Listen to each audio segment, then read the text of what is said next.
Hi! In front of me is Huawei Nova 11 Pro, and today I would like to show you how you can add audio or video file to text message. First of all, open the Messages app and select one of your chats. Then click on this plus at the bottom left corner of it and click on Gallery section. Now just click on one of your videos that you wish to add.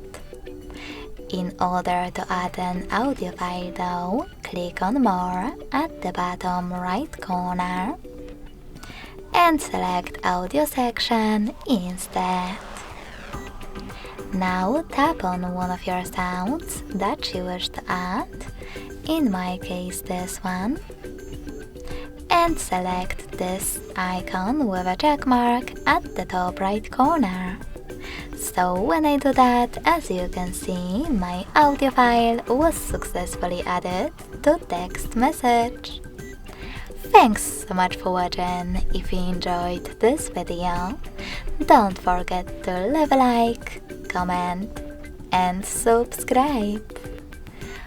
Bye!